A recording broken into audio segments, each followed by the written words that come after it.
Bienvenue dans le 7 minutes au sommaire de cette édition. La crise s'approfondit autour de la CEI. Après le PPACI, c'est le PDCI qui annonce à son tour son retrait de la commission électorale. Hors de nos frontières, le général Brice Clotaire Oligui Nguema, président de la transition au Gabon, semble bien placé pour remporter la prochaine présidentielle. Après le PPACI, c'est au tour du PDCI, deuxième grand parti de l'opposition, d'annoncer son retrait de la commission électorale indépendante le vendredi 11 avril 2025. Dans une vidéo diffusée sur les réseaux sociaux, Simon Doho, président du groupe parlementaire du PDCI, a fait la déclaration. Le PDCI et le groupement CAP avec lequel il s'est allié va se retirer très prochainement. Il y a une annonce dans la journée même qui sera faite, mais nous avons été autorisés à vous dire que le PDCI va se retirer de la CEI et que nous trouvons que cette liste électorale qui nous est proposée vraiment n'honore pas notre pays.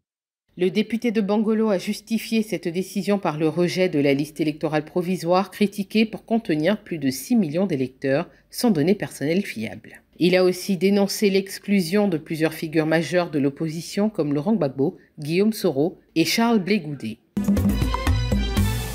Réunis pour leur troisième session de l'année, les membres du conseil municipal d'Anyama se sont penchés sur l'examen et l'approbation du compte administratif du maire pour l'exercice 2024. Objectif, comparer les comptes du maire à ceux du trésorier principal, garant de la comptabilité de la commune, pour évaluer la transparence de la gestion financière. À l'issue des délibérations, le conseil a accordé le quitus au maire, validant ainsi sa gestion et saluant la bonne tenue des finances communales. Considérant que Madame le maire Fatouma Bamba, grâce à son travail acharné et à son leadership exceptionnel, a hissé Anyama à un niveau de développement remarquable. Exprimons notre soutien indéfectible à Madame le maire Fatouma Bamba pour sa politique ambitieuse de développement à travers la construction des infrastructures scolaires, routières, sanitaires, etc. La maire Fatim Bamba a profité de l'occasion pour encourager l'implication continue des conseillers.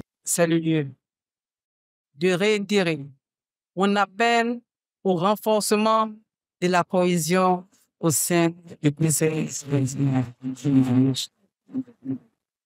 Car il est bien de savoir que la réussite de notre mission réside dans notre capacité à être ensemble et à transcender nos intérêts personnels au profit de ceux de nos populations et du développement de la commune. Je voudrais mettre en mission chacun de vous à l'effet de sensibiliser les populations qui occupent de façon anarchique, voire illégale, les réserves administratives sur la nécessité de les libérer pour faciliter le développement de notre commune. Cette séance a aussi permis de présenter les projets en cours, notamment des infrastructures routières en construction et la rénovation complète de la mairie, incluant de nouvelles salles annexes pour améliorer les services aux populations. Hors de nos frontières, au Gabon, ils seront 8 à espérer voir leur nom sortir des urnes. Après 5 décennies de dynastie Bongo, le Gabon s'apprête à vivre ses premières élections depuis le coup d'État 2023. Le colonel Brice Clotaire Oligui Nguema, chef de rang de la transition depuis installé, est également en lice, et ce pour le bonheur de plus d'un Gabonais. On votait l'opposant, et l'opposant ne gagnait pas seulement que même le même régime qui gagnait. C'est là où j'ai décidé de ne plus voter. En 2023, je n'avais pas voté. Mais l'année-là, je dois voter. Je vais aller voter pour Papa Oligui. Si les Gabonais sentent le vent tourner, les craintes de troubles électoraux, elles, demeurent. J'avais voté pour Jean Ping et c'est lui qui était passé d'office, mais comme les élections étaient truquées, donc on était obligé d'assumer ça comme ça. Voilà pourquoi il y avait eu tous ces désordres. Donc on espère que dès maintenant, que tout ça qui s'est passé à l'époque, on ne veut plus que ça puisse se répéter, parce que nous sommes fatigués de ça. Près de 850 000 électeurs sont attendus aux urnes le 12 avril. De son côté, le président déchu Ali Bongo Ondimba, reclus à Libreville, vit toujours au gré des procédures judiciaires qui lui ont été imposées.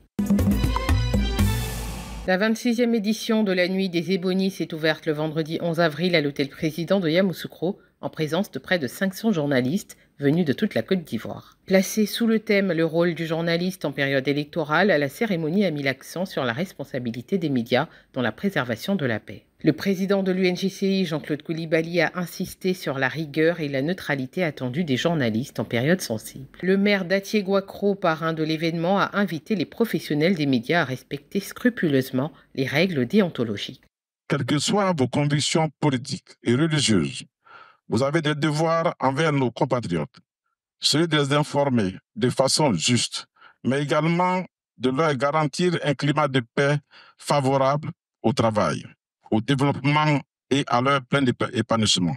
La cérémonie s'est conclue par un panel d'échange entre journalistes et experts. Ainsi prend fin cette édition. Merci de l'avoir suivie. L'information se poursuit sur cette info et sur cetteinfo.ci.